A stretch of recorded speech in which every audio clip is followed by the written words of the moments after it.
We arrived at the First Presbyterian Church, downtown Pittsburgh, while it was still dark. But what shocked me was that hundreds of people were already there, and the doors wouldn't open for 2 more hours. Being small has some advantages. I began inching my way closer and closer to the doors, and pulling Jim right behind me. There were even people sleeping on the front steps. A woman told me, "They've been here all night. It's like this every week." As I stood there, I suddenly began to vibrate as if someone had gripped my body and begun to shake it. I thought for a moment that the bid air had gotten to me, but I was dressed warmly, and I certainly didn't feel too cold. An uncomfortable shaking just came over me. Nothing like that had ever happened before, and it didn't stop. I was too embarrassed to tell Jim, but I could feel my every bones rattling. I felt it in my knees, in my mouth. What is happening to me? I wondered. Is this the power of God? I just didn't understand. By this time, the doors were about to open, and the crowd pressed forward until I could hardly move. Still, the vibrating wouldn't stop. Jim said, "Benny, when these doors open, run just as fast as you can." "Why?" I asked. "If you don't, they'll run right over you." He'd been there before and knew what to expect. Well, I never thought I'd be in a race going to church, but here I was. And when those doors opened, I took off like an Olympic sprinter. I passed everybody, old women, young men, all of them. In fact, I made it right to the front row and tried to sit down. An usher told me the first row was reserved. I learned later that Miss Coleman's staff hand-picked the people who sat in the front row. She was so sensitive to the spirit that she wanted only positive praying supporters right in front of her. With my severe stuttering problem, I knew it would be useless to argue with the usher. The second row was already filled, but Jim and I found a spot on row 3. It would be another hour before the service began, so I took off my coat, my gloves, and my boots. As I relaxed, I realized I was shaking more than before. It just wouldn't stop. The vibrations were going through my arms and legs as if I were attached to some kind of machine.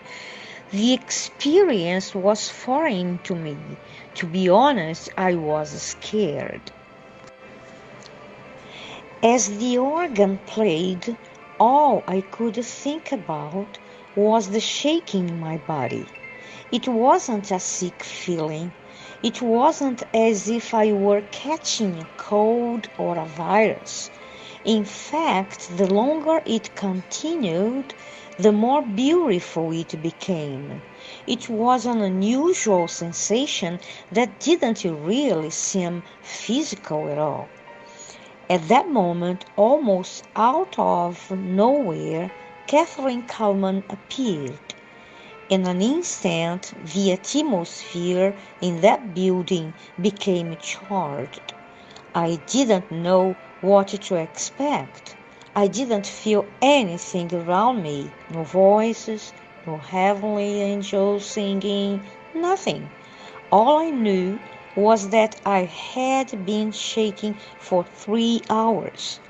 Then, as the singing began, I found myself doing something I never expected.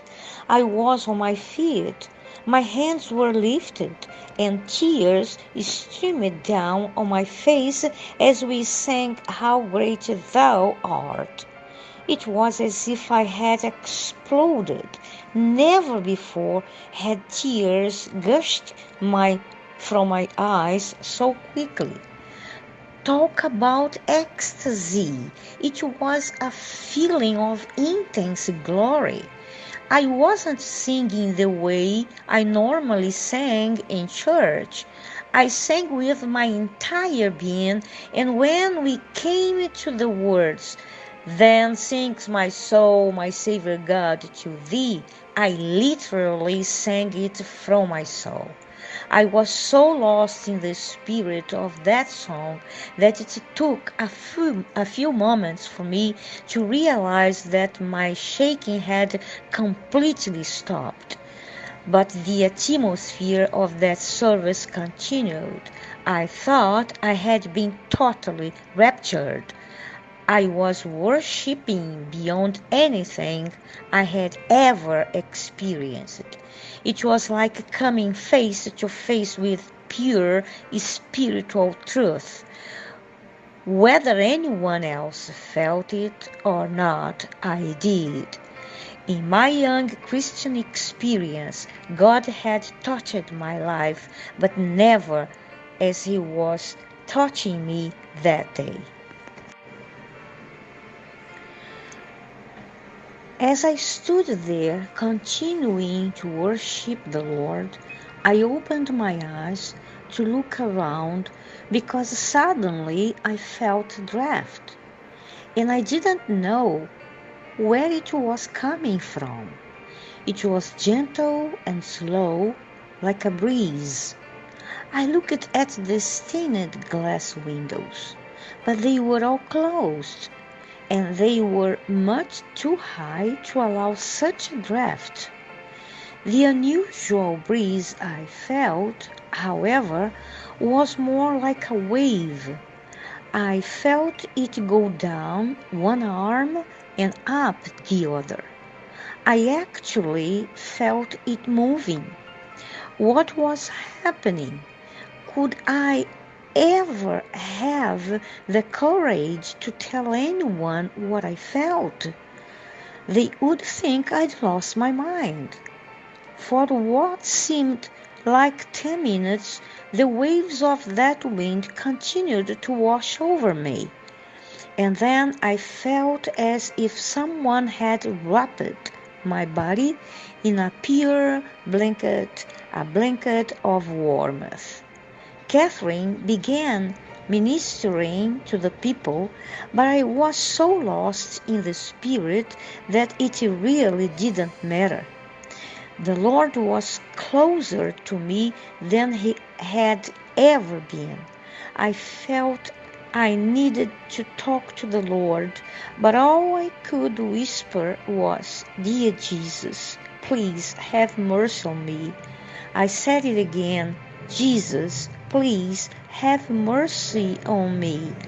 I felt so unworthy. I felt like Isaiah when he entered the presence of the Lord. "Woe is me, for I am undone, because I am a man of unclean lips, and I dwell in the midst of a people of unclean lips. For my eyes have seen the King, the Lord of hosts." Isaiah 6:5. The same thing happened when people saw Christ. They immediately saw their own filth, their need of cleansing.